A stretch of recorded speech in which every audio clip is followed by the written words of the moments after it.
Bueno, muchachos, buenos días. Mi nombre es Nicolás, yo soy endocrinólogo, trabajo en la Clínica Integral de Diabetes, aquí en la Clínica del Rosario, y también en la Clínica Medellín. Cualquier cosa que necesiten por allá a la orden, a lo que se les pueda ofrecer.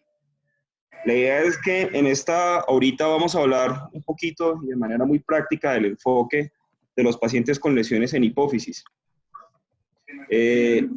La hipófisis es una glándula que, si bien está ubicada en la cabeza, como bien todos ustedes saben, no hace parte pues digamos que del sistema nervioso central como tal. De hecho, tiene un origen nasofaringio, como vamos a revisar ahorita más adelante, pero lo importante es que ese va a ser el puente de unión entre toda la regulación de información que se procesa en el hipotálamo para mantener el funcionamiento de diferentes glándulas y de diferentes procesos en nuestro cuerpo. Es así entonces como diferentes estímulos entran por la corteza cerebral, se procesan en el hipotálamo, que es en el área amarilla que ustedes ven ahí, y finalmente a través de la glándula pituitaria o la glándula hipofisiaria se van a liberar una serie de factores tróficos y de hormonas que hacen que se controlen diferentes sistemas en nuestro organismo. Esto es lo que se conoce como una respuesta neuroendocrina organizada o apropiada para mantener nuevamente todos estos controles. Y el control se logra gracias a sistemas de retroalimentación. Miren ahí el diagrama de la derecha, cómo todos los influjos de información del sistema nervioso llegan al hipotálamo.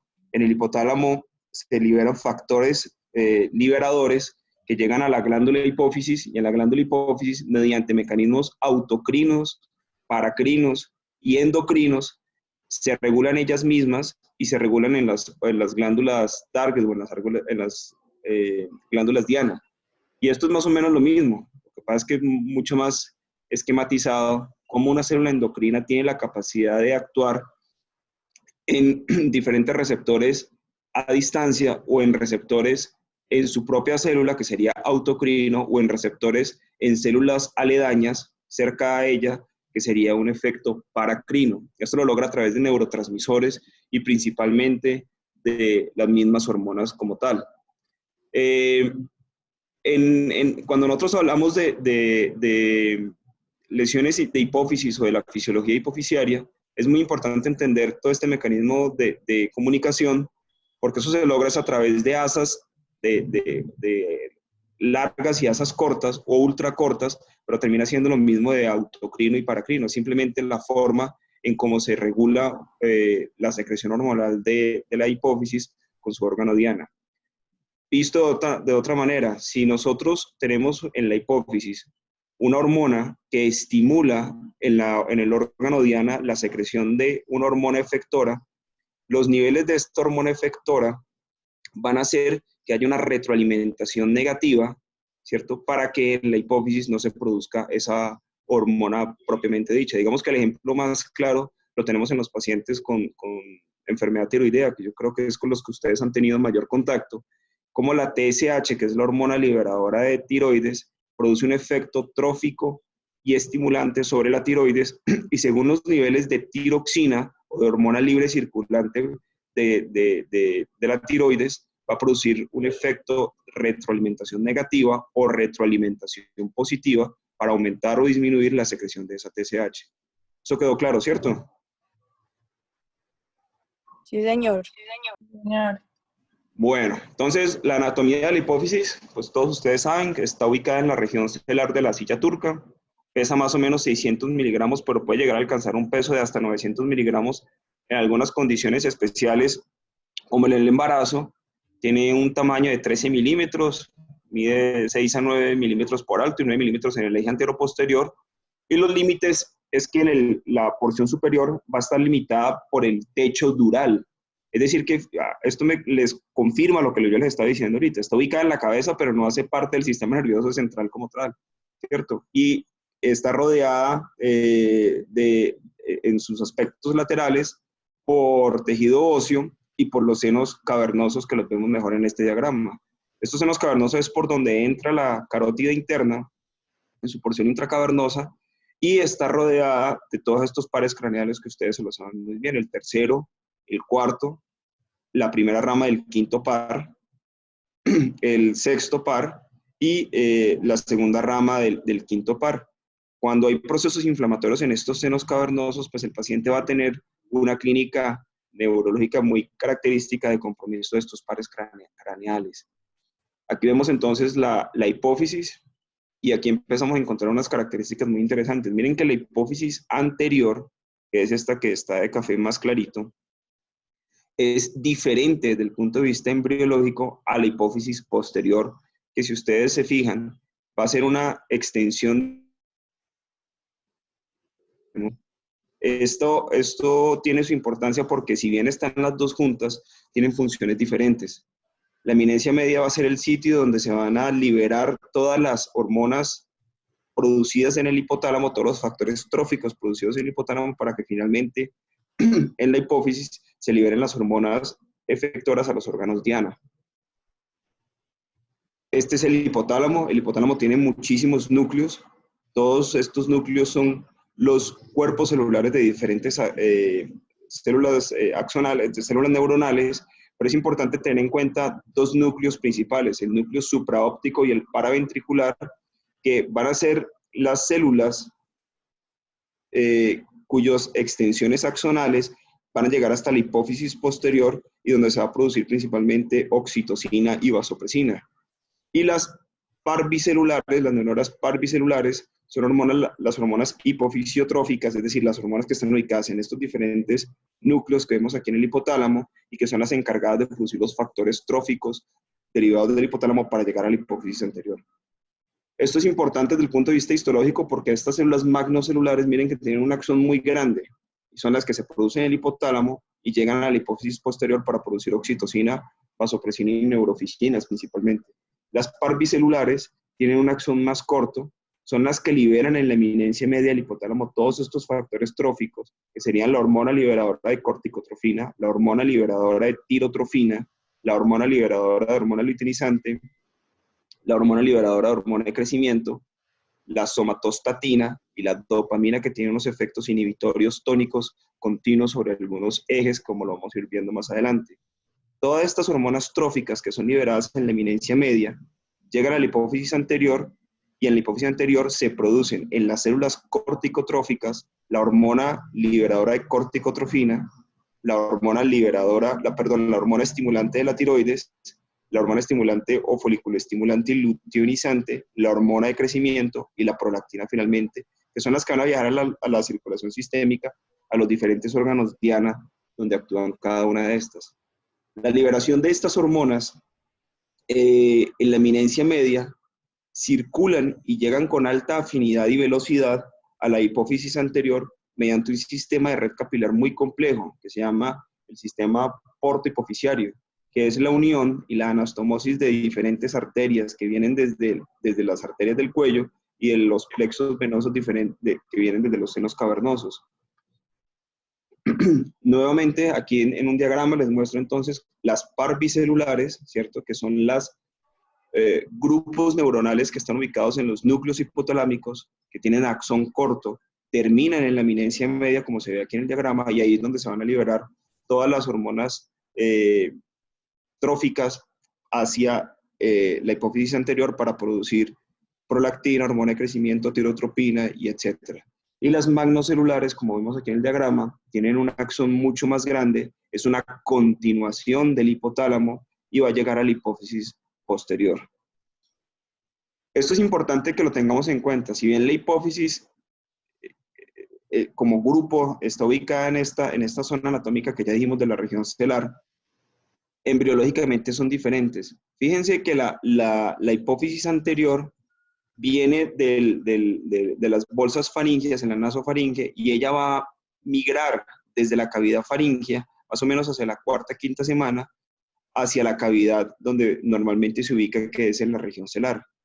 A diferencia de la hipófisis posterior, que es la que vemos aquí en azulito, que es una extensión del neuroectodermo, del piso del hipotálamo, y ellas dos se van a juntar y se van a abrazar para ubicarse en el sitio donde normalmente se ubican.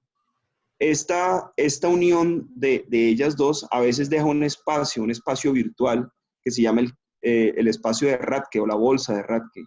Que esto, digamos, no tiene ninguna implicación fisiopatológica, pero cuando hacemos imágenes por X o Y motivo en la práctica clínica, por dolores de cabeza, por ejemplo, a veces este quiste puede persistir como remanente embriológico y a veces ser malinterpretado como lesiones hipofisiarias, y eso es importante tenerlo en cuenta, que puede ser simplemente un remanente embriológico sin repercusiones clínicas. Desde el punto de vista embriológico, miren que lo primero que se forma va a ser el sistema portal hipofisiario. Es supremamente importante garantizar una adecuada irrigación y un adecuado, digámoslo de otra manera, autopistas por donde van a viajar todas esas hormonas a nivel hipofisiario, y eso va a ser lo primero que se va a formar. Más o menos hacia la 12ª semana o concomitantemente con esto se empieza a ver la diferenciación celular, y por tinciones de hematoxilina y eosina empiezan a aparecer dos grupos de células importantes: las acidófilas, que son las que liberan las hormonas de crecimiento, somatotropinas, y las lactotropinas o los lactotropos o mamosomatotropos, dicho de otra manera. Las basófilas son las que liberan la ACTH, la TSH y las gonadotropinas. Y más o menos hacia la 24ª semana las lactotropas van a ser las últimas que se van a estar produciendo. Esto tiene importancia porque si se fijan, miren que hacia la 6ª semana, o sea, las primeras semanas de formación embriológica, las corticotrópicas o la hormona liberadora de ACTH con el estímulo posterior de cortisol son supremamente importantes para la supervivencia fetal. La hipófisis, en este proceso de migración, para que se pueda llevar a cabo, necesita unos factores de transcripción muy importantes. Este diagrama es muy denso, pero yo lo que me interesa que aprendan de esto es que del ectodermo oral hay una célula pluripotencial que se va a diferenciar en unos precursores celulares a través de una serie de factores y marcadores de diferenciación celular. Pero estos precursores celulares van a empezar a proliferar gracias al estímulo de esto que vemos acá. Entonces, fíjense cómo con el estímulo del GATA2, del factor esteroidogénico tipo 1 y de otros como el DAX1, estos precursores se van a diferenciar en gonadotropos. Y los gonadotropos son los que producen FSH y LH. Es decir, acidófilos por hematoxilina eosina. El PROP1 ayuda a diferenciar a gonadotropos, pero principalmente a través del PIT1 se diferencian tres grupos celulares: los tirotropos, los lactotropos y los somatotropos. Y finalmente, con el factor de diferenciación TPIT principalmente, se van a producir solamente los corticotropos. Dicho de otra manera y para que me entiendan, es como decir que los gonadotropos son de apellido Pérez, que los tirotropos, lactotropos y somatotropos son de apellido González y que los corticotropos son de apellido López, por decirlo de alguna manera. Pero esto tiene su importancia desde el punto de vista clínico cuando nosotros utilizamos especímenes en patología después de una cirugía y ver si el tumor que tiene realmente el paciente es un tumor lactotropo que se diferencia o se diferenció de la línea PIT1, por ejemplo. Esto es entonces el resumen de lo que hemos hablado hasta ahorita. En el hipotálamo se producen factores liberadores como el factor liberador de gonadotropinas, el factor liberador de tirotrofinas, de corticotrofinas. La dopamina ejerce un efecto tónico negativo sobre los lactotropos para que no se produzca prolactina, el factor liberador de hormona de crecimiento, y hay un efecto tónico inhibitorio de la somatostatina sobre los somatotropos para que no se produzca hormona de crecimiento. Los gonadotropos producen las gonadotropinas, FSH y LH, que van a los ovarios y a los testículos para producir las hormonas sexuales, tanto masculinas como femeninas. Y los tirotropos producen TSH para que en la tiroides se produzcan las hormonas tiroideas. Miren que cada uno de estos ejes tiene su efecto de asa corta o asa ultra larga para ejercer efectos negativos en la secreción de estos. Los corticotropos producen ACTH para que en la adrenal, principalmente en la corteza adrenal, se produzca cortisol y el cortisol ejerza su efecto inhibitorio sobre corticotropos y sobre el hipotálamo. La dopamina, ya lo dijimos, efecto tónico inhibitorio sobre la prolactina, que va a generar su efecto principalmente lactógeno en la mama femenina, y la hormona de crecimiento va a ejercer su efecto directo de crecimiento y metabólico, como lo vamos a ver más adelante, sobre el hígado, sobre la placa de crecimiento, pero en el hígado también va a producir un factor que se llama el factor de crecimiento similar a la insulina tipo 1 o somatomedina C, que hace que actúe principalmente sobre la placa de crecimiento celular. Profe, qué pena. Una Hola, cosita, dime. que si puede esperar un momentico, que es que hay compañeros que como que no les está dando el audio, entonces para que ellos puedan escuchar. Dale, dale, me dices cuándo sigo entonces. Ay, sí, qué pena, disculpe. No, fresca, fresca.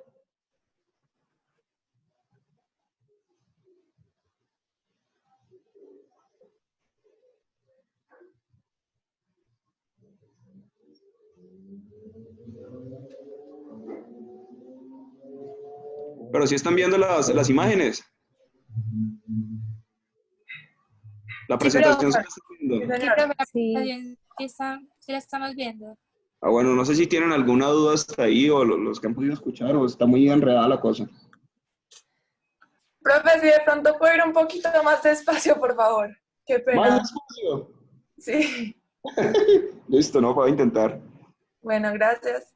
Dale.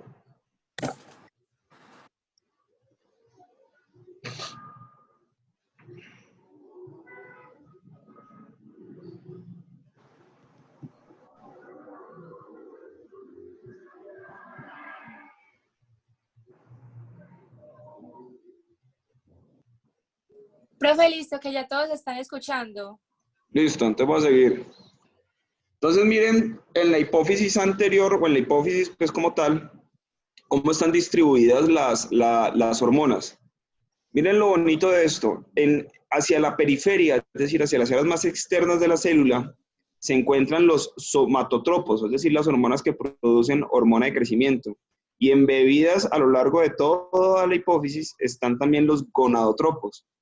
Pero en el centro nomás, y casi, esto uno creería que es por protección, ¿cierto? Por protección en el sentido en que uno no puede vivir sin el eje corticotropo ni sin el eje tirotropo. Están metidas estas hormonas acá. La hipófisis posterior, pues, es de un origen embriológico diferente, como ya les dije. Esto tiene importancia clínica porque cuando hay un compromiso hipofisiario, por ejemplo, un compromiso estructural por un tumor que esté adyacente a la hipófisis o por una lesión compresiva sobre la glándula hipofisiaria, los primeros ejes que se van a ver afectados van a ser los gonadotropos y los somatotropos. Y esto es lo que se conoce como hipopituitarismo, cuando hay compromiso en la secreción de alguna de estas hormonas. Cuando nosotros tenemos hipopituitarismo o hiposecreción de alguna de estas hormonas, tenemos que hacer un diagnóstico diferencial muy amplio. La principal causa es el trauma, hasta casi el 50-60% de los pacientes con traumas cranoencefálicos pueden desarrollar a lo largo de los años deficiencia en la secreción de alguna de estas hormonas, algunas neoplasias como el propio adenoma hipofisiario o como craniofaringiomas u otras enfermedades del sistema nervioso central que generen efecto compresivo pueden afectar estas secreciones hormonales o procesos inflamatorios de la región celular, hipofisitis linfocíticas que son procesos inflamatorios autoinmunes, que es típico en mujeres embarazadas, procesos infiltrativos, dentro de los que se incluyen enfermedades granulomatosas como la sarcoidosis, hemocromatosis, tuberculosis, etcétera. Estados de posirradiación que se utilizan como mecanismos terapéuticos para lesiones intracerebrales de difícil manejo o adenomas o enfermedades vasculares que afecten la circulación de todo el sistema hipofisiario, como estados de choque severo, síndromes de Sheehan o enfermedades cerebrovasculares en el contexto de enfermedades de alto riesgo cardiovascular como diabetes, entre otras. Y hay trastornos muy raros, congénitos, como las displasias, es decir, el bebé o la persona nació sin la glándula hipofisiaria, o trastornos genéticos en algunas de las secreciones del células, como el síndrome del Kalman y el síndrome de Prader-Willi, en donde se caracterizan principalmente por alteraciones de las hormonas de crecimiento. Estos pacientes usualmente tienen compromiso desde muy temprana edad, a diferencia de las otras lesiones adquiridas que pueden llegar a ser en la adultez. Es decir, que la primera manifestación clínica, hipopituitarismo, en los niños va a ser posiblemente alteraciones en el crecimiento, niños de talla baja o con alguna otra anormalidad asociada por la alteración en la secreción hormonal, que era lo que yo les decía, lo que les muestro en esta diapositiva. Y el tratamiento pues va a ser reemplazar ese déficit, pero pues eso no es competencia de ustedes. Entonces, habiendo dicho todo lo que les he dicho, miren que aquí vemos en este diagrama una resonancia donde vemos ubicada la hipófisis, ¿cierto? Aquí vemos en el diagrama donde está ubicada la hipófisis. Esto que ustedes ven aquí más brillante es la hipófisis posterior, que es donde se ubican los gránulos de oxitocina y de vasopresina, que son formados en el hipotálamo. Este es el tallo hipofisiario, ¿cierto? Este que ven aquí. Y esto que vemos acá arriba son una estructura muy importante, que tiene una importancia clínica que tenemos que tenerla en cuenta, y es el quiasma óptico, donde se usan las fibras de vías ópticas para procesar la visión en la corteza cerebral. Esto que vemos aquí más negrito son los senos cavernosos, la porción carotidia intracavernosa. Y cuando tenemos, es muy importante entender muy bien la anatomía y todo esto que les dije. Esto es un paciente real mío de la consulta. Miren lo interesante, este paciente me llegó a consulta porque tenían por sospecha de lesión en la hipófisis. Y cuando medimos el tamaño de la hipófisis, miren que tiene una hipófisis muy grandota, casi de 15 milímetros, 16 milímetros en el eje transverso y en el posterior casi 12 milímetros, que es muy grande en relación al tamaño normal que yo les habría hablado al inicio. A este paciente le hicimos estudios y fíjense lo que tenían un hipotiroidismo primario, y posiblemente lo que estábamos viendo era una hiperplasia de la hipófisis por crecimiento secundario a la hipersecreción de TSH desde la glándula, y no necesariamente este paciente tenía un adenoma. Este es otro ejemplo de hiperplasia o de aumento del crecimiento de la glándula, y como ya les había dicho también en el embarazo.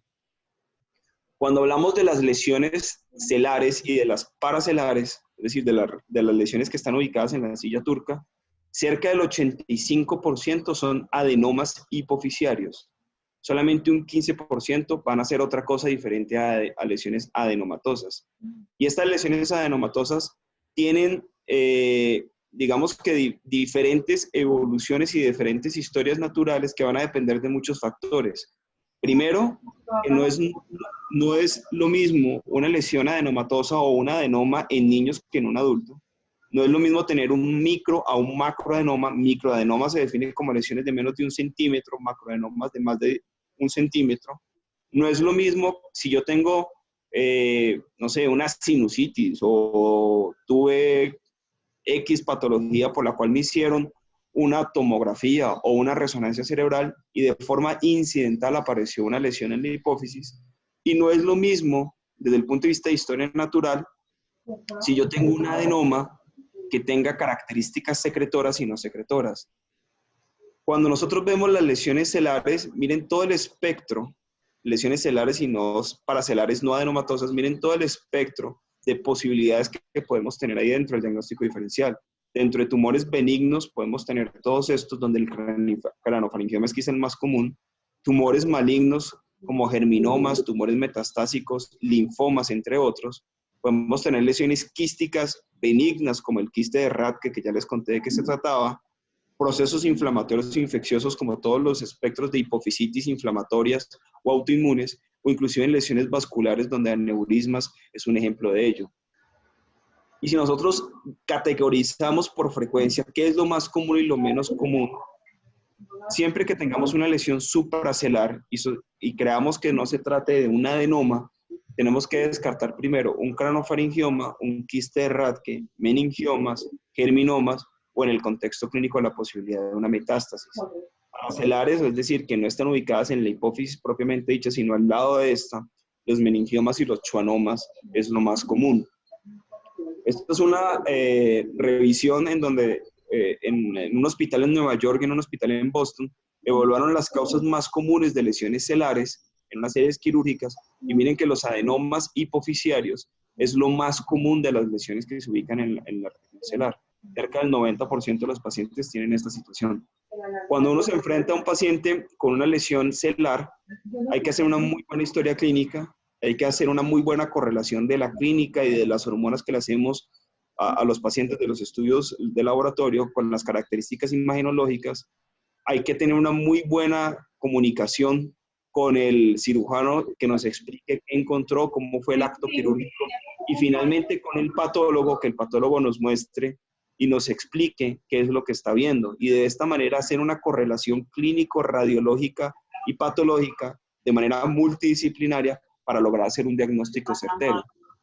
Hay algunos tips clínicos que nos ayudan a diferenciar si un paciente definitivamente no tiene un adenoma y posiblemente la lesión celular es secundaria a otra situación. Normalmente todos estos pacientes han sido estudiados porque tienen dolor de cabeza, pero si el dolor de cabeza o el debut del dolor de cabeza fue súbito o de características pulsátiles, es poco probable que el paciente tenga un adenoma hipoficiario. Puede que tenga un adenoma que se haya complicado por hemorragia o apoplejía, y esto es una urgencia quirúrgica y debe manejarse como tal. Si el dolor de cabeza es de evolución rápida, asociado a malestar y fiebre, lo más probable es que el paciente tenga un proceso infeccioso y o inflamatorio, y eso no es un adenoma hipoficiario.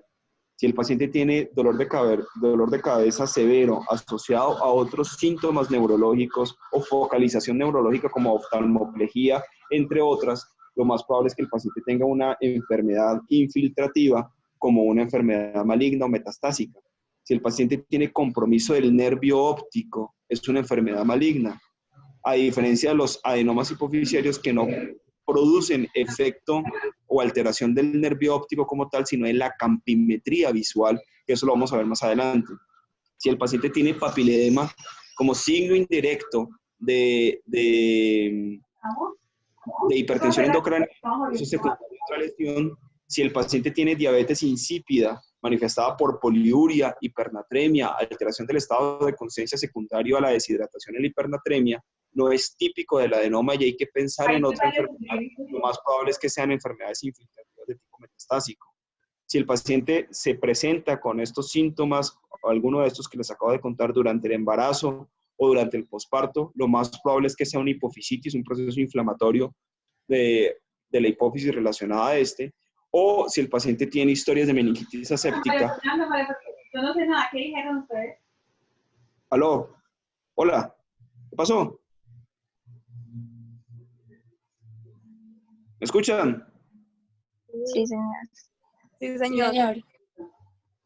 Bueno, y desde el punto de vista imagenológico, si hay engrosamiento del tallo hipoficiario, el engrosamiento del tallo hipoficiario se define como un tamaño de más de 3 milímetros, lo más probable es que eso no sea un adenoma, sino que sea algún otro tipo de lesión, dependiendo de la edad del paciente. Si el paciente tiene una erosión ósea o tiene destrucción de la silla turca, eso es una enfermedad maligna hasta que se demuestre lo contrario. Normalmente los adenomas son de evolución muy insidiosa y lo que vamos a ver es que la hipófisis o la silla turca, perdón, va a estar muy grande, no va a estar erosionada. Si el paciente tiene cola dural, esos son hallazgos imagenológicos, lo más probable es que sea un meningioma. Y si hay edema del quiasma óptico o de otras, de los tractos de vías ópticas, lo más probable es que eso sea un proceso inflamatorio. Lo que me interesa de esto es que ustedes cuando vean una resonancia nuclear magnética, que es el estudio ideal con el cual uno debe estudiar la región celular, ustedes ubiquen la secuencia de T1. Acuérdense que las resonancias tienen diferentes secuencias, pero la secuencia de T1 nos va a dar muchísima información para el enfoque de los adenomas hipoficiarios. Y si ustedes ven que en la secuencia de T1, normalmente los adenomas hipoficiarios son isointensos al parénquima cerebral, como lo vemos aquí en este ejemplo. Pero si por algún motivo hay hiperintensidad en T1, es decir, que se vea blanquito como aquí este hueso o como el pedacito de hipófisis posterior que se ve aquí en este corte, puede ser por 4 fenómenos, o por sangre, porque hay contenido de sangre reciente, proteínas, grasa o melanina. Es decir, que puede que sea un adenoma que haya sangrado o un adenoma con alto contenido proteináceo, o en su defecto que sea otra cosa diferente a un adenoma por esos hallazgos de la hiperintensidad en T1. Si nosotros cogemos todos los tumores del cerebro y los evaluamos poblacionalmente, los adenomas hipoficiarios representan solamente entre el 10 y el 15% de los tumores intracraneanos. Los más comunes van a ser los meningiomas, luego los gliomas y finalmente, y en tercer lugar o en segundo lugar estarían los adenomas hipofisiarios. Hay muchos pacientes, casi hasta un 20% de los pacientes que nunca supieron que tenían adenomas hipofisiarios, fueron documentados en autopsias. Estos adenomas hipofisiarios son benignos, no son cáncer, rara vez son malignos y la malignidad se define cuando hay compromiso metastásico de estos.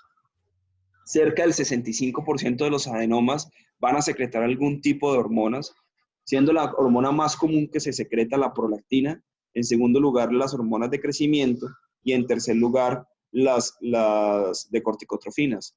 Pero fíjense que hasta un 30%, 35% de los adenomas hipofisiarios pueden llegar a no secretar ningún tipo de hormona, y esto es lo que se conoce como adenomas no funcionantes o adenomas no secretores.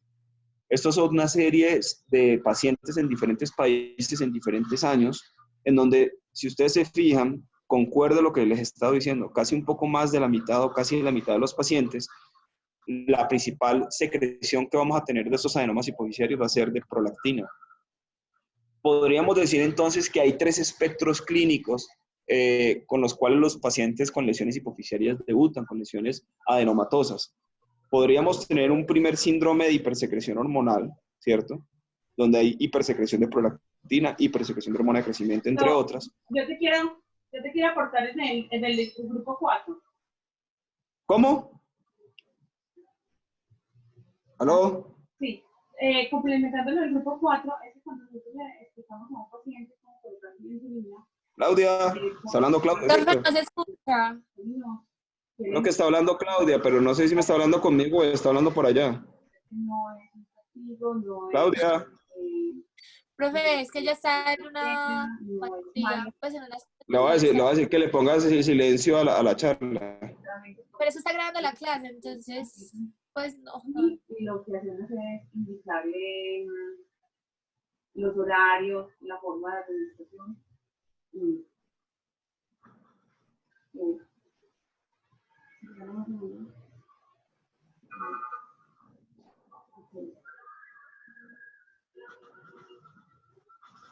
La forma de administración, ¿Aló? Hola. Sí. Es que te estamos escuchando por acá hablar y yo pensé que estabas hablando conmigo. Dale, listo. Bueno, ¿hasta ahí va todo muy claro o está medio enredada la cosa? Hola.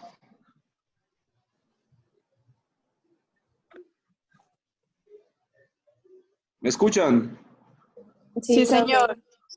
Bueno, entonces, el espectro clínico de los síntomas puede ser hipersecreción hormonal o hiposecreción hormonal, que era lo que yo les decía ahorita del hipopituitarismo, o por una lesión ocupante de espacio. Y que cuando hay una lesión ocupante de espacio, el paciente va a debutar con compromiso de las vías ópticas por pérdida de la percepción del rojo principalmente, lesiones hipotalámicas como disregulaciones térmicas, obesidad hipotalámica, entre otras, del seno cavernoso o invasión al seno cavernoso con tosis, diplopía, oftalmoplejía, entre otras, inclusive epilepsias con compromiso del lóbulo temporal, del lóbulo frontal, alteraciones de la personalidad o inclusive alteraciones en otras zonas anatómicas. Miren cómo un adenoma, cuando nosotros suministramos medio de contraste, puede o no captar o ser hipocaptante del medio de contraste y ser tan chiquito como este que vemos acá, ¿cierto? Tanto en el corte coronal como en el corte sagital. O puede ser tan grande como este que estamos viendo en este otro ejemplo, en donde tiene una extensión supracelular con compromiso del quiasma óptico. Y este, a diferencia del anterior, con el medio de contraste, fue hiperintenso. Desde el punto de vista imagenológico, hay 2 clasificaciones importantes que deben conocer, que es la clasificación de Harding y la de Noss. La clasificación de Harding habla del grado de invasión del tumor, ¿cierto? En diferentes grados, grado 4 siendo el más grande cuando hay extensión al seno esfenoidal y compromiso de los senos cavernosos, y se clasifica en letras como A, B, C, D y E, dependiendo del tamaño, si es simétrico o asimétrico. Esta es un poco más compleja que la de Noss. La de Noss simplemente habla, trazando una línea imaginaria en el borde anterior de la carótida, de la porción cavernosa, y si esta si pasa este borde, sería un NOS 1. Si atraviesa la pared lateral, perdón, de la carótida cavernosa, sería NOS 2, NOS 3 cuando va más allá de este borde, y NOS 4 cuando engloba en 360 grados la carótida interna. Esto, y lo que quiero mostrarles con esto, es que la invasión del tumor está determinada por radiología y no necesariamente por histopatología. Y es una característica importante a tener en cuenta cuando nosotros evaluamos la agresividad del tumor. Acordémonos de las vías de cruzación de los... Dime. Pues, ¿cuál es la diferencia entre esas dos clasificaciones? Pues, que me dice una que no me diga la otra. Absolutamente nada diferente. Ah, bueno. Absolutamente nada diferente. Simplemente son las dos que se utilizan. Digamos que estas clasificaciones se utilizan más es para estudios, para hablar el mismo idioma. Entonces, decir que en una población de X pacientes se utilizó tal clasificación y que los pacientes el tumor se comportó de tal y tal manera, pero no te aporta nada diferente la clasificación de Hardy versus las de NOS. Lo que me interesa que ustedes sepan de esto es que los tumores pueden llegar a ser invasores, pero un tumor invasor no necesariamente es agresivo. Y eso lo voy a definir un poquito más adelante. El concepto de invasión es un concepto imagenológico que se mide y se clasifica según Hardy o según NOS, pero no es que una me vaya a decir algo y que la otra me vaya a decir algo. Dicen exactamente lo mismo. No sé si quedó ahí más o menos claro. Sí, profe, gracias. Listo. Estas son las vías de decusación de las vías ópticas. Aquí abajito del 3, imagínense que está la hipófisis. Cuando la hipófisis crece con extensión supracelular, pues va a comprimir en esta zona, principalmente en el sitio de decusación, las vías ópticas. Y esto es la razón por la cual típicamente los pacientes debutan como principal manifestación clínica el compromiso de los campos visuales laterales o una hemianopsia bitemporal. Y la manifestación clínica que los pacientes refieren es que no están viendo, por ejemplo, para dar reversa en el carro, o que van a cruzar o van a cambiar de carril y que a veces no ven el carro o la moto que venía por los lados. Y puede ser la primera manifestación de una lesión hipotalámica. Pero fíjense que según el sitio de compresión, pues el compromiso campimétrico va a ser muy diferente, o va a ser diferente pues en relación al sitio de compresión. Esta es la paciente que les decía, miren que tiene una hemianopsia bitemporal, pero pueden tener también una hemianopsia un poco más leve en relación al grado de compresión, y esto es lo típico pues del paciente que yo les acababa de mostrar. Entonces, ese efecto de masa va a generar compresión del quiasma, hemianopsias bitemporales principalmente, y disminución de la agudeza visual que no mejora con el agujero estenopeico, que es abrir un agujerito ahí en una hoja, puede ser, o en un agujerito muy pequeñito, y si el paciente tiene problemas de refracción, pues va a ver mejor a través de ese agujerito.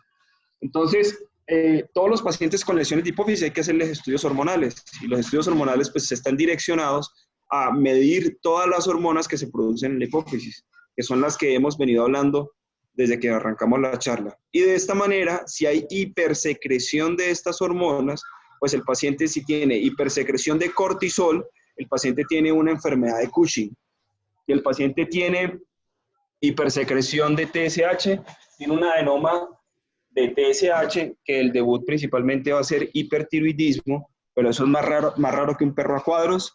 Si el paciente tiene exceso de hormona de crecimiento, el cuadro clínico o el síndrome clínico va a ser acromegalia. Si tiene hipersecreción de prolactina, el cuadro clínico va a ser un prolactinoma, que dependiendo si es hombre o mujer, digamos que las manifestaciones clínicas van a ser diferentes, galactorreas, pero principalmente el hipogonadismo en ambos géneros, eso lo vamos a ver más adelante. Y si el tumor o el adenoma está presente en la hipófisis, pero no produce ninguna hormona en lo absoluto, pues va a ser un adenoma no funcionante, cuyos principales síntomas van a ser efectos centrales por efecto de masa y compromiso de otros ejes, principalmente del eje gonadal. Entonces el paciente va a tener un hipogonadismo. Ustedes creo que ya revisaron Cushing, y lo que queda de la clase, vamos a tratar de dar algunos tips de la acromegalia y del prolactinoma. Entonces, en resumen y con lo que hemos dicho hasta ahorita, cuando tenemos una lesión en la hipófisis, ¿qué tenemos que definir? Según el tamaño, si es microadenoma cuando es menos de 1 centímetro, macroadenoma cuando es mayor de 1 centímetro, y algunos autores hablan de picoadenomas cuando son tan chiquiticos como menores de 3 milímetros. Algunos hablan de tumores de más de 4 centímetros como macroadenomas gigantes. El grado de invasión, acordémonos que el grado de invasión es un diagnóstico imagenológico. La invasión paracelar la vamos a clasificar pues, según NOS como 3 y 4, como invasión supracelar o infracelar cuando llega al seno esfenoidal, según la funcionalidad, ya lo dijimos, productor, que va a producir algunos de los síndromes que ya les dije, o no productor, como tumor silente o como tumor null cell que no expresa absolutamente ninguna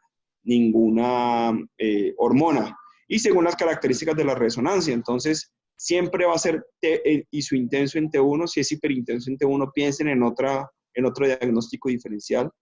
Cuando le damos el contraste va a haber un realce homogéneo o según heterogéneo de la glándula sana, y en las secuencias de T2 puede llegar a tener una intensidad que es variable dependiendo del contenido proteináceo. Esto es lo que yo les estaba diciendo ahorita. Es diferente un tumor agresivo que un tumor invasivo. Podemos tener tumores invasivos bobitos, es decir, no agresivos, o tumores agresivos que no son invasivos. Y la agresividad está determinada principalmente por las características histopatológicas. Esto es importante porque la recomendación de la Organización Mundial de la Salud para las características histológicas de estos tumores dicen que uno no se debe basar solamente en las características histológicas de estos tumores para dar un pronóstico clínico, sino que uno debe basarse en las características clínicas, las características de las imágenes y las características histológicas, principalmente este tumor, esta medición de este marcador de supresión tumoral que es el P53, este marcador de proliferación celular que es el KI67 y este índice mitótico que también es de proliferación, sumar estas tres y dar digamos que un pronóstico desde el punto de vista de agresividad y de recurrencia o de persistencia tumoral. Pero la misma clasificación de la Organización Mundial de la Salud dice que hay 5 adenomas que son de alto riesgo, los cuales tienen un alto riesgo de persistencia, de recurrencia y de que no pueden llegar a ser curados. Uno de ellos es el somatotropo, es decir, el tumor productor de hormona de crecimiento que da el síndrome de acromegalia, del subtipo escasamente granular, un tumor que se llama plurihormonal PIT1 positivo, ustedes ya saben que es el PIT1. Estos tumores corticotropos silentes, es decir, tumores no funcionales, ¿cierto? Pero que con la inmunohistoquímica marcan para ACTH en el adenoma, los lactotropos en hombres o los tumores productores de prolactina en hombres, y unos tumores especiales que se llaman los adenomas de células de Krupp, que es un subtipo de los corticotropos.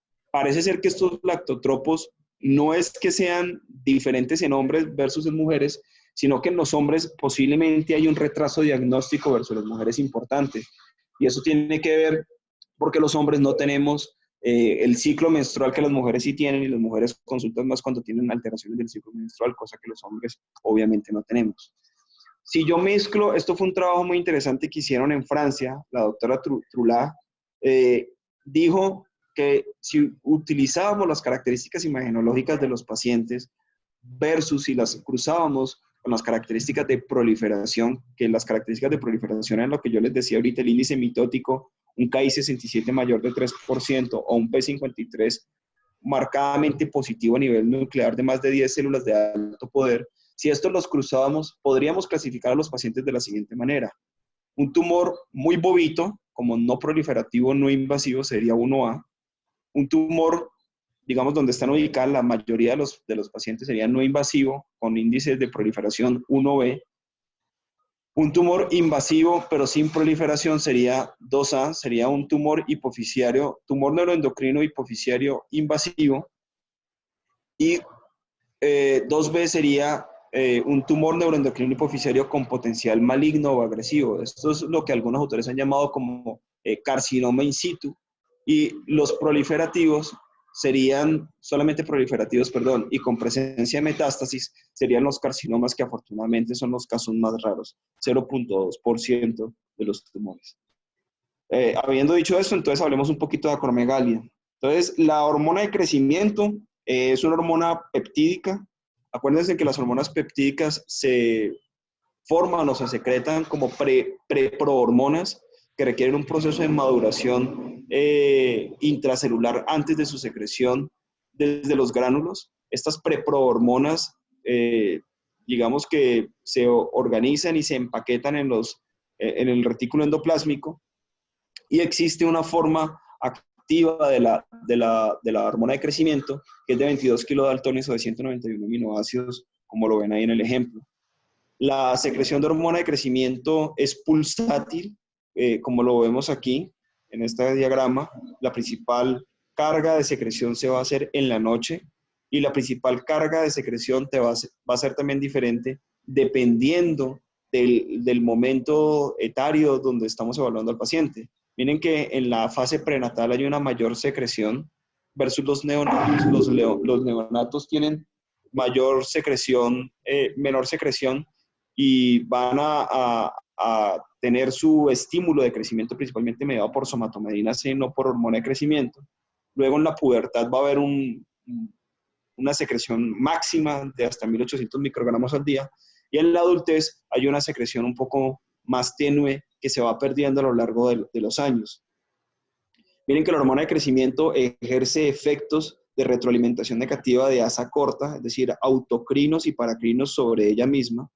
Tiene efectos inhibitorios de asa larga a través de la secreción de somatomedina C en el hígado, y la somatomedina C ejerce efecto negativo sobre los núcleos AR4, que son los que producen la hormona liberadora de gonadotrofinas, y va a producir la somatomedina C un efecto de estimulación positiva sobre otros núcleos en la región periventricular para la secreción de somatostatina, y de esta manera inhibir de manera tónica la secreción de hormona de crecimiento. Hay otros estímulos de la hormona de crecimiento. Uno de ellos es el ayuno, y esto es porque la hormona de crecimiento, como vamos a ver más adelante, tiene un efecto movilizador de ácidos grasos libres, de glucosa, y es una hormona que nos ayuda a mantenernos en inanición y no dejarnos morir de hambre. Sin embargo, otros estímulos como el estrés, el ejercicio, algunas dietas especiales como ricas en proteínas aumentan el estímulo de hormona de crecimiento.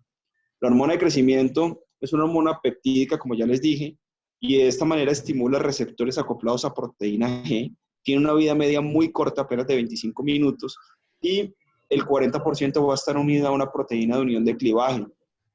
Esto hace que la vida media sea un poquito más larga, pero la variabilidad por la pulsatividad de sus pulsos pues, de secreción hace que si yo la mido hoy y me sale un valor, en los siguientes minutos me va a salir un valor diferente, y eso es difícil a veces en la interpretación. Miren entonces en el eje somatotropo, cómo desde el hipotálamo se produce entonces el factor liberador hacia el hipófisis para producir GH. Existen muchos estímulos de GH, ya dijimos algunos, son otros. Existen efectos de supresión del estímulo, principalmente la somatomedina C, las cargas de glucosa, la obesidad, beta-adrenérgicos, los mismos glucocorticoides. Esta hormona de crecimiento va a generar su efecto a través de los receptores de GH en el hígado, en la grasa principalmente, generando un efecto catabólico para movilización de ácidos grasos, como ya les dije, y va a producir un efecto en el hígado para la estimulación principalmente de somatomedina C, que es la que va a actuar fundamentalmente en la placa de crecimiento celular. Llamativamente, la hormona de crecimiento en los órganos periféricos por fuera del sistema nervioso central actúa en receptores de tirosinquinasa y no en receptores acoplados a proteína G. Las somatomedinas o el IGF-1 y el IGF-2, estas van a ser hormonas anabólicas, un poco más grandes que la hormona de crecimiento, 70 aminoácidos. Nuevamente, ya les había dicho, 85% en síntesis hepática. Y estas hormonas tienen la particularidad que va a integrar todas las concentraciones fluctuantes y pulsátiles de la hormona de crecimiento. Por eso nosotros el seguimiento y el monitoreo lo hacemos con somatomedina y no con la hormona de crecimiento. Circula unidas a proteínas. La proteína que más circula va a ser la proteína de unión tipo 3, une el 90% de la hormona circulante. Y esto es importante porque la relación de la unión de la proteína con la hormona circulante es lo que va a representar los niveles de actividad de esta hormona. La hormona, la somatomedina se secreta en el hígado junto con la proteína y con el factor lábil ácido. Este trímero es fundamental para que haya un adecuado funcionamiento y se mantengan unos niveles en sangre adecuados para producir su efecto endocrino, que en este caso puntual va a ser el crecimiento del condrocito, pues, y de la placa de crecimiento. Los receptores, fíjense que son receptores igualiticos a los de la insulina, son receptores de tirosina quinasa, de ahí que muchos de los efectos anabólicos y de crecimiento que tiene la insulina están mediados por los mismos receptores del factor de crecimiento similar a la insulina tipo 1 o somatomedina C. Esto es fundamental, esta gráfica, para que entiendan los efectos adversos que aparecen en los pacientes con acromegalia. Miren cómo la GH, independiente de IGF-1, produce retención de sodio, reducción de la sensibilidad de la insulina, produce lipólisis y aumento de la gluconeogénesis hepática y síntesis de proteínas. Es decir, que tiene un efecto similar o es una hormona diabetogénica, para que me entiendan más fácil. Aumenta la movilización de glucosa y de lipólisis de ácidos grasos en sangre y aumenta la gluconeogénesis hepática. El IGF-1 tiene un efecto más insulínico, más antilipolítico, más síntesis de proteínas y más crecimiento hipofisiario, como ya lo dijimos. Es decir, que los efectos principalmente que nosotros vemos en la acromegalia, desde el punto de vista clínico, son los diabetogénicos. Esta es la epidemiología de la hormona de crecimiento. La gran mayoría de los tumores son monohormonales, es decir, solamente secretan GH, pero acuérdense que, como les había dicho, estos son de la familia del PID1, es decir, que son primos hermanos o hermanos, pues, de la prolactina, por lo que hasta un 5% de los pacientes pueden llegar a ser biohormonales, que es lo que se conoce como tumores mamosomatotropos. Es decir, que todo paciente con prolactina, yo debería también medirle el eje somatotropo para descartar que no tenga también una acromegalia asociada a esta. Es una enfermedad rara, se categoriza como una enfermedad huérfana, 3 a 4 casos por 1 millón de habitantes. En América Latina hay más pocos casos, no porque tengamos menos, sino por subregistros. Hay solamente como prevalencia 70 casos por millón de habitantes. La edad es en todo el espectro de la edad, pero digamos que el pico máximo es alrededor de los 40 años. No hay diferencia entre género masculino y femenino. Y el 99.9% de los casos, la acromegalia es secundario a un adenoma hipofisiario, siendo los macroadenomas los más comunes. Sin embargo, como lo vemos aquí en esta gráfica, podemos tener también secreciones ectópicas o extrahipofisiarias de hormona de crecimiento. Eso se da principalmente como manifestaciones paraneoplásicas de linfomas, de tumores de células pancreáticas por tumores neuroendocrinos de células pancreáticas, o en su defecto, por pacientes que utilizan de forma iatrogénica e indiscriminada hormona de crecimiento con ánimos pues, recreacionales, sobre todo los pacientes que van a gimnasios y se inyectan todas estas cosas para aumentar volumen muscular.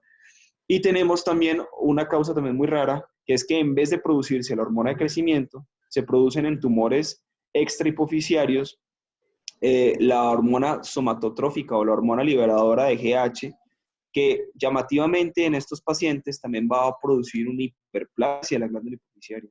Miren que es algo muy similar a lo que habíamos visto del paciente del hipotiroidismo y de la paciente con embarazo. Esto es típico de carcinoides bronquiales, es decir, tumores neuroendocrinos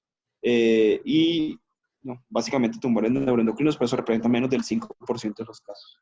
Y hay algunas causas de acromegalia que están ligadas a síndromes genéticos, como el complejo Carney, que además de la hiperplasia de la hormona de crecimiento, estos pacientes también tienen lesiones tiroideas, mixomas cutáneos, tienen adenomas hipofisiarios de otra índole o productores de GH principalmente, y tumores adrenales que pueden llegar a ser productores de ACTH, de cortisol.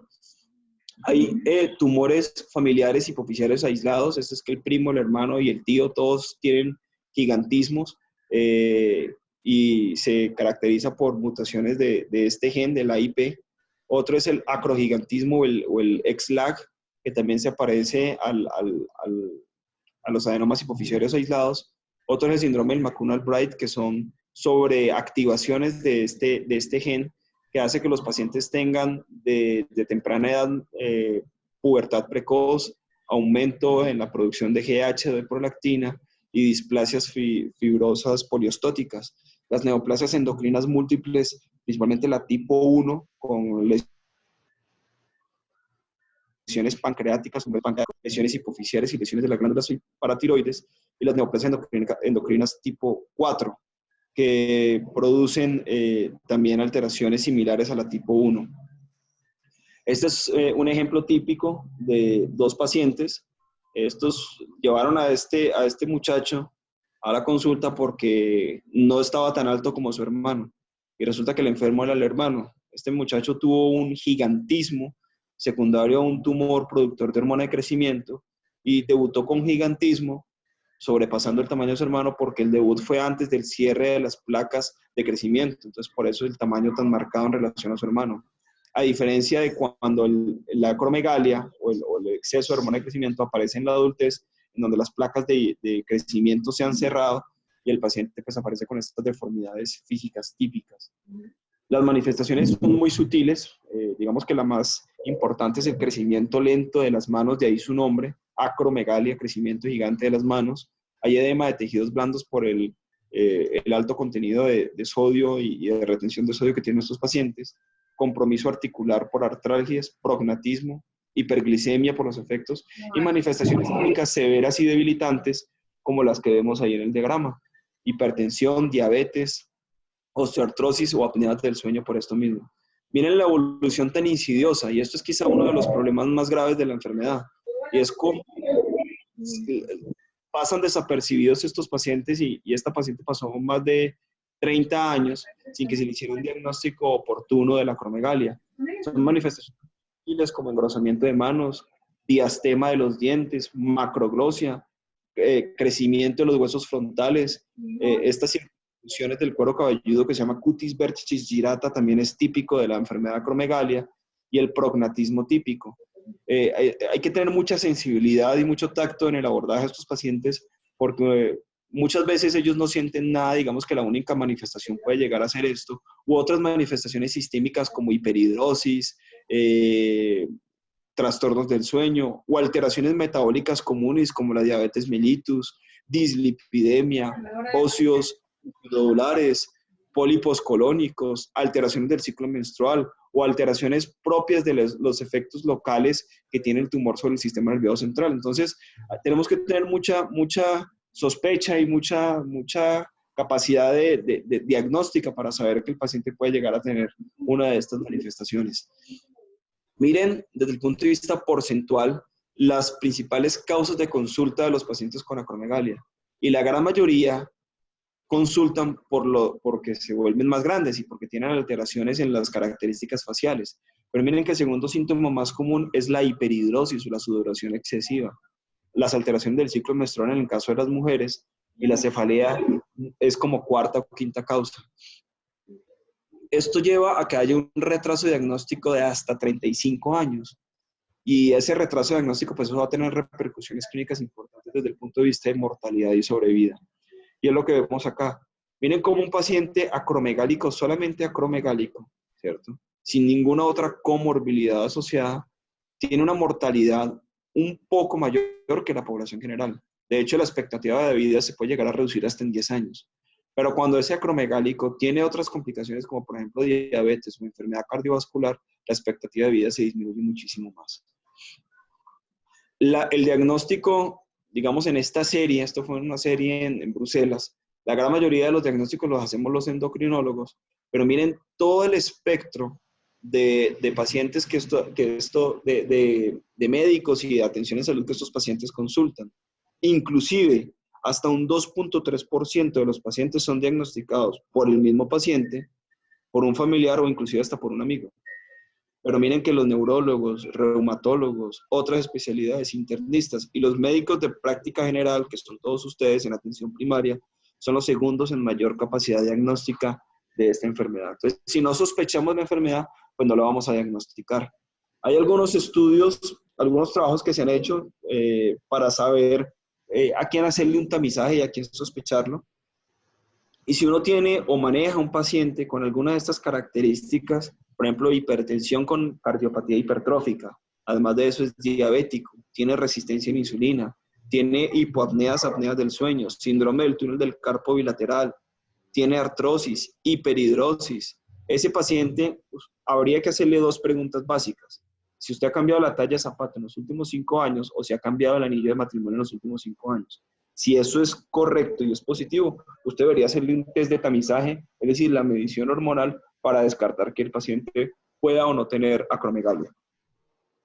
Y la guía es muy clara en eso. Ellos dicen, vea, se recomienda medir la IGF-1, no medir la hormona de crecimiento, sino la IGF-1 por las características fisiológicas que ya dijimos, en todo paciente con manifestaciones clínicas típicas, si tiene cambios faciales o acrales. Y se recomienda o se sugiere en alguno de estos escenarios, como los que ya les dije.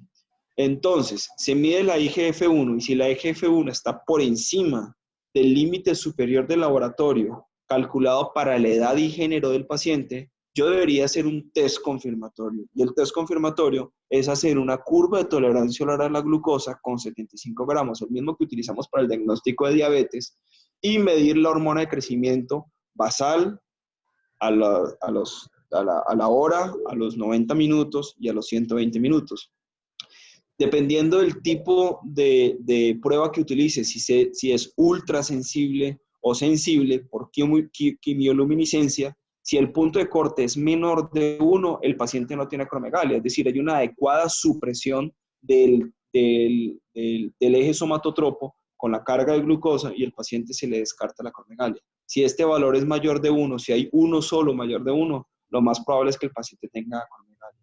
Es importante tener en cuenta que hay situaciones en donde pueden haber falsos valores negativos de la IGF-1, como son los diabéticos mal controlados, ¿cierto? Enfermedades hepáticas por obvias razones, el uso de estrógenos exógenos como anticonceptivos orales, y eso es porque los estrógenos inhiben la secreción de IGF-1 a nivel hepático o estados de desnutrición. Y pueden haber falsos positivos de IGF-1 como adolescencia, embarazo e hipertiroidismo. Y que no nos suprima la GH con la carga de glucosa en alguna de estas condiciones. Nuevamente la diabetes, enfermedades hepáticas, insuficiencia renal, desnutrición o en los momentos en donde haya picos de secreción de GH como va a ser la adolescencia. Una vez hacemos el diagnóstico bioquímico, y esto aplica para todas las pruebas en endocrinología, una vez hecho el diagnóstico bioquímico, el siguiente paso es hacer una resonancia de hipófisis con énfasis en silla turca, y si encontramos que la silla turca está comprometida, pues el paciente tiene un adenoma hipofisiario.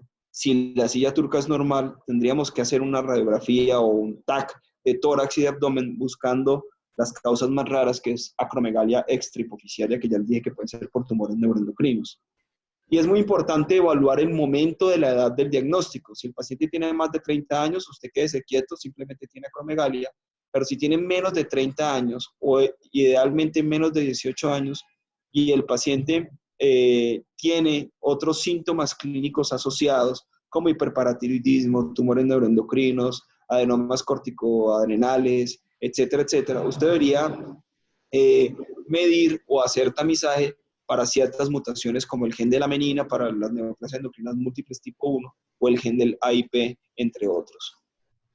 Todo paciente, sobre todo pacientes con macroadenomas y en donde hayamos visto que en la imagen hay compresión del quiasma óptico, tenemos que hacer una campimetría computarizada, idealmente con una tomografía coherente de nervios ópticos para ver el compromiso del grosor y de las fibras nerviosas.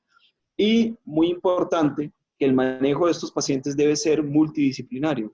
Cerca del 35% de los pacientes van a tener hipertensión, un poco menos van a tener otros síntomas que deben manejarse rigurosamente y de manera multidisciplinaria. Y hacer un estudio completo de otros factores asociados, hemoglobina glicosilada, electrocardiograma, es decir, tamizaje de las comorbilidades para evitar las complicaciones asociadas. Respecto al tratamiento, el tratamiento uno lo ubica con un tratamiento dirigido a las lesiones propiamente en la hipófisis o tratamientos a contrarrestar el efecto de la hormona sobre los órganos diana. Pero es importante que tengan en cuenta esto. Las metas que se deben objetivar con el tratamiento es normalizar para la edad y género la somatomedina C, que la hormona de crecimiento idealmente esté menor de 1 tras una carga de glucosa, es decir, que sea normal, que se mejoren los síntomas relacionados con el tamaño del adenoma, es decir, que si hay un efecto compresivo sobre las vías ópticas, pues el paciente mejore la visión, que haya atenuación de los síntomas y reducción del riesgo de la mortalidad, principalmente por las complicaciones metabólicas, es decir, que mejore la hipertensión si el paciente está hipertenso, que mejore la diabetes si el paciente está diabético, entre otras, y en la medida de lo posible tratar de mantener la función hipofisiaria normal. Miren la importancia de tener un buen control bioquímico. Y si están normales estos, la mortalidad se iguala a la de la población general. De ahí la importancia de alcanzar el control bioquímico. Y la mejor forma de hacer ese control bioquímico, y la guía así nos lo propone, es que el pilar del tratamiento va a ser la cirugía. Y esa cirugía debe ser llevada a cabo por un experto en cirugías hipofisiarias. Ese control bioquímico lo vamos a lograr en un 75, cerca de un 85% según las series, para microadenomas, un poco menos de la mitad para macroadenomas invasores. Los tumores cuando son invasores en la región supracelular, muchísimo menos, 33%. Y cuando utilizamos tratamiento médico, como los análogos de somatostatina, cabergolina o la mezcla de estos, podríamos alcanzar el 50% del control bioquímico restante. Finalmente, cuando todo esto falla, la radioterapia va a ser la última opción terapéutica que vayamos a utilizar. Esto es un flujograma de lo que les he dicho, de cómo debe ser el tratamiento médico y el tratamiento de abordaje terapéutico. Si quieren, yo les mando esta revisión para que ustedes después complementen esto. Respecto a hiperprolactinemia, esta también es una hormona, polipeptídica, 23 kilodaltones, parecido al tamaño de la hormona de crecimiento. Hay varias formas de prolactina. Hay una forma monomérica, que es esta típica de 23 kilodaltones, pero se pueden pegar dos de ellas, que es la que se denomina como dimérica o prolactina grande, que son de 48 a 56 kilodaltones, o cuando se forman complejos de la dimérica con inmunoglobulinas, principalmente la IgG. Esto tiene una repercusión clínica importante, como ya les voy a explicar. Y las poliméricas o big prolactina o gran prolactina, que son más de 100 kilodaltones, tiene propiedades inmunogénicas muy altas, pero no se sabe a ciencia cierta cuál es su rol fisiopatológico. Acordémonos que la secreción de prolactina está inhibida de forma tónica por la dopamina y que se secreta a manera de pulsos a lo largo del día, siendo la principal secreción en la noche. Tiene una duración de 67 a 76 minutos la pulsatividad de esta, y los niveles más altos están en el sueño y disminuyen con la edad y en la posmenopausia.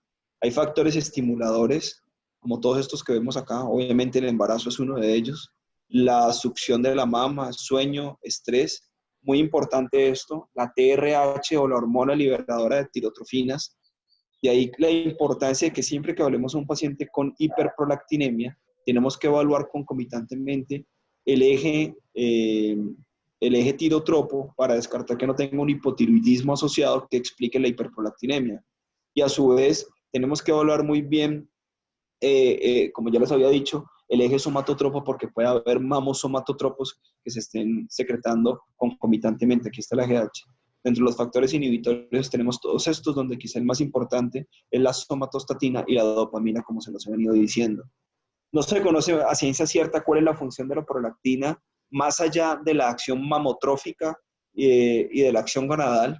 Mamotrófica es que estimula la mamogénesis junto con los estrógenos, la lactogénesis y la galactopoiesis, principalmente en las mujeres, y de la acción gonadal, que bloquea e inhibe la pulsatividad de las gonadotrofinas de las hormonas liberadoras de gonadotropinas, y de esta manera disminuye en las mujeres la capacidad de ovulación y alteraciones del ciclo menstrual. Se han hablado de algunas funciones inmunológicas en el sistema principalmente con la proliferación de linfocitos B, entre otras. Se ha hablado de que tienen efectos de osmorregulación. Algunos autores hablan de gratificación sexual. El orgasmo tendría que ver con los niveles de prolactina, acciones angiogénicas o inclusive de proliferación de células a nivel del sistema nervioso central como de oligodendrocitos. Si bien es una hormona peptídica, el receptor que utiliza también es un receptor asociado a citoquinas, en este caso el JAK. Está ubicado este receptor en múltiples sitios como el tejido mamario, la misma hipófisis, inclusive los linfocitos, y ahí las teorías de que tiene un efecto inmunomodulador, y la manifestación clínica va a ser variable dependiendo del género, de la edad del paciente y de la magnitud de la hiperprolactinemia. Fundamentalmente en las mujeres, a mayor hiperprolactinemia, pues mayor va a ser el compromiso gonadal, pero en estas hiperprolactinemias que son medio pendejitas, entre 20 y 50 principalmente, el paciente va a tener o alteraciones del ciclo menstrual o no va a tener alteraciones del ciclo menstrual, pueden tener un ciclo normal, pero una fase lútea muy corta, haciendo que las mujeres pierdan la capacidad de fertilidad, y de ahí la importancia de medir prolactina en mujeres que desean quedar en embarazo. En las mujeres, entonces, la causa número 1 de consulta va a ser infertilidad, dolores de cabeza y oligomenorreas, o sea, las alteraciones del ciclo menstrual. Y en los hombres esto se va a cambiar un poco. En los hombres, usualmente, por la demora diagnóstica, van a debutar más con síntomas visuales y con síntomas de dolor de cabeza, porque son tumores que han durado mucho tiempo creciendo y van a generar efectos compresivos importantes.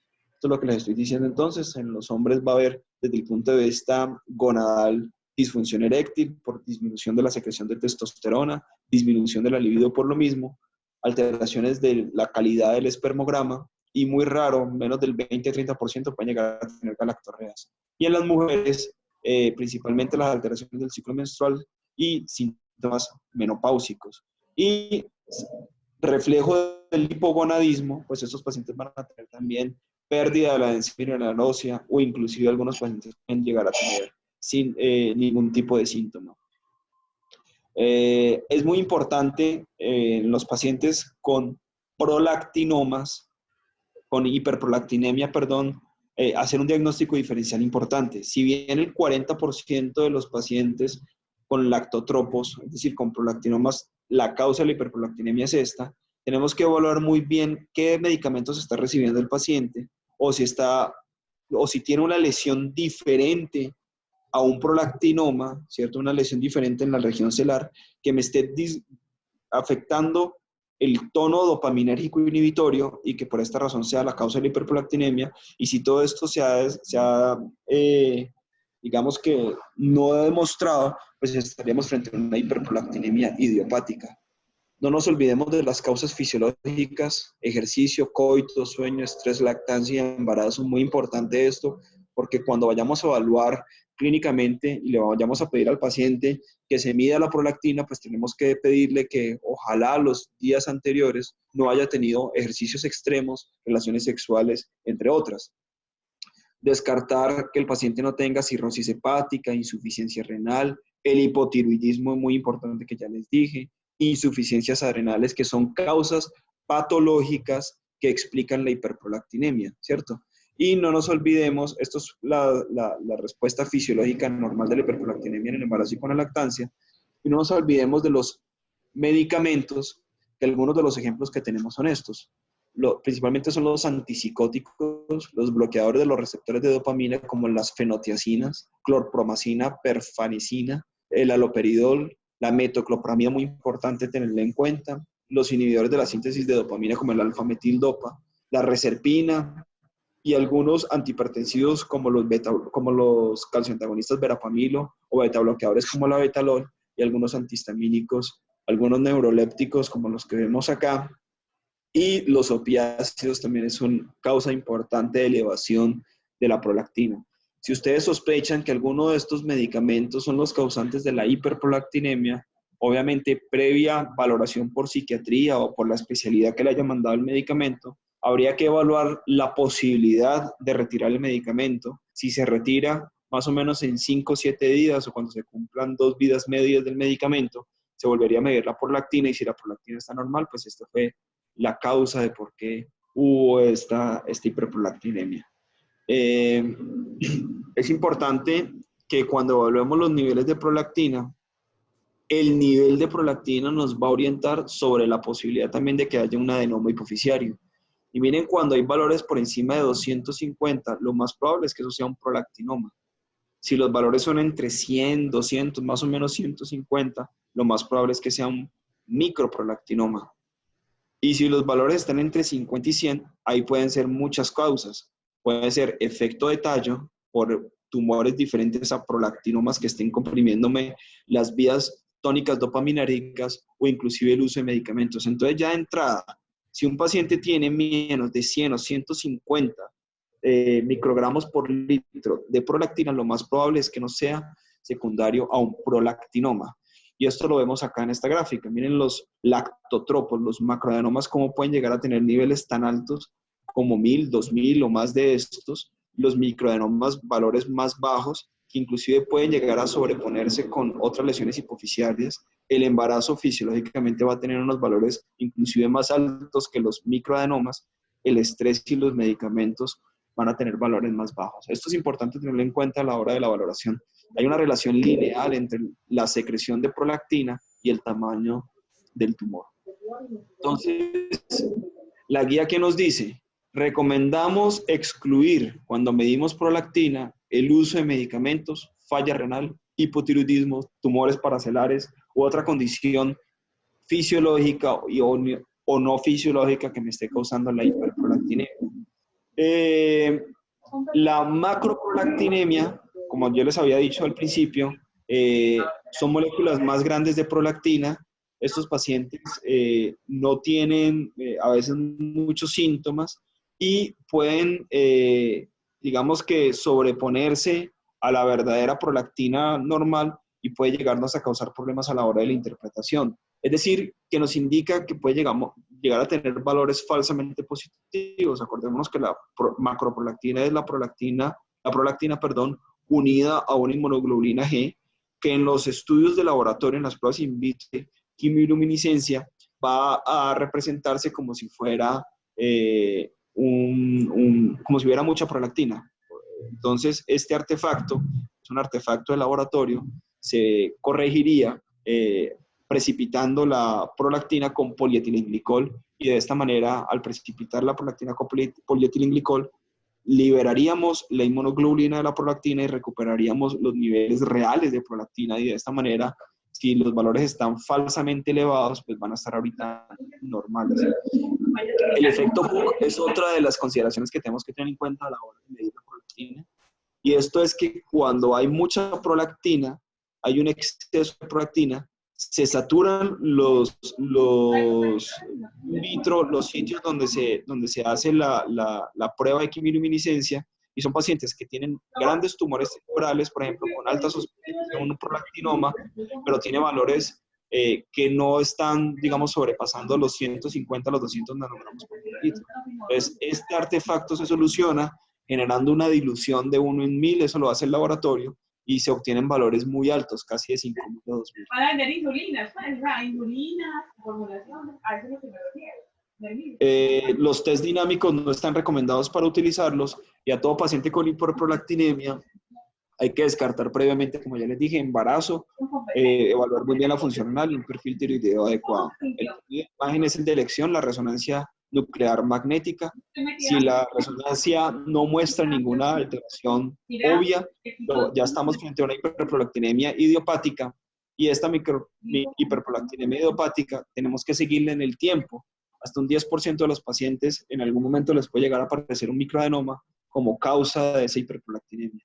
Muchas veces esta no se trata, o se trata dependiendo de los objetivos que yo quiero buscar en el paciente. Si es una persona en edad fértil, pues lo más probable es que haya que tratarla para buscar la fertilidad, pero si es una persona posmenopáusica, pues lo más probable es que simplemente se vigile en el tiempo, puesto que ya cumplió su paridad y ya está con hipoestrogenismo, reflejo de la misma menopausia.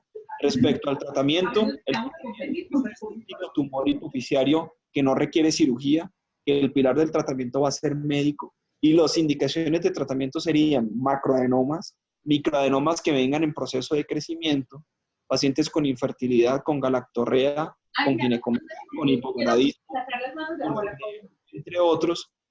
El pilar del tratamiento va a ser con los agonistas dopaminérgicos, donde vemos que la cabergolina y la bromocriptina son los que más utilizamos, principalmente cabergolina con tasas de respuesta mucho más grandes, hasta del 83%.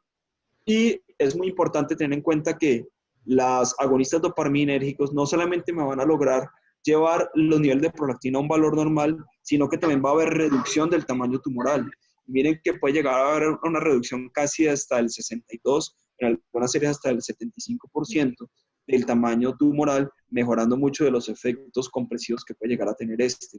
La dosis de cabergolina, que es la que más utilizamos, es 0,5 miligramos. Las tabletas vienen de 0,25. Usualmente utilizamos 0,5 a la semana, con una dosis máxima recomendada de 3 o inclusive nosotros a veces utilizamos más, pero siempre de la mano de un especialista en hipófisis.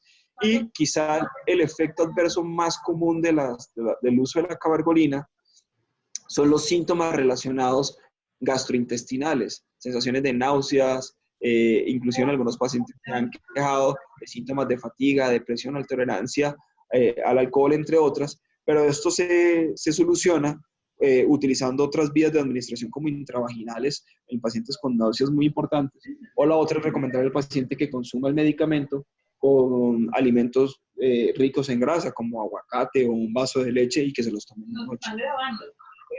Estas anormalidades cardíacas que describen aquí, digamos que eran más comunes cuando se utilizaban dosis muchísimas más altas, y son pacientes con Parkinson, en donde se utilizan otros tipos de agonistas dopaminérgicos como la golina. Estos son los síntomas gastrointestinales más comunes. Fíjense que hasta el 50% de los pacientes con bromocriptina pueden llegar a tener náuseas versus un 31% con cabergolina. Pero hay otros síntomas relacionados como constipación que hay que tener en cuenta. Recientemente se ha venido describiendo este evento adverso. Son las alteraciones conductuales que hacen que los pacientes generen hipersexualidad, compras compulsivas, alteraciones de trastornos alimentarios, inclusive el juego patológico. Pero esto es muy raro y son muy pocas las series que lo han demostrado. Miren cómo, aquí demuestro cómo con el uso de cabergolina un macroadenoma puede llegar a tener una reducción de más del 50% con una terapia adecuada y un seguimiento adecuado. La pregunta es, ¿por cuánto tiempo lo vamos a usar? Si el paciente tiene un macroadenoma y un efecto importante en el debut, lo más probable es que ese paciente vaya a utilizar por mucho tiempo. Pero si tiene un microadenoma y el paciente ha tenido una muy buena respuesta al tratamiento, con inclusive desaparición de la lesión, uno debería utilizar el medicamento por lo menos de 2 años.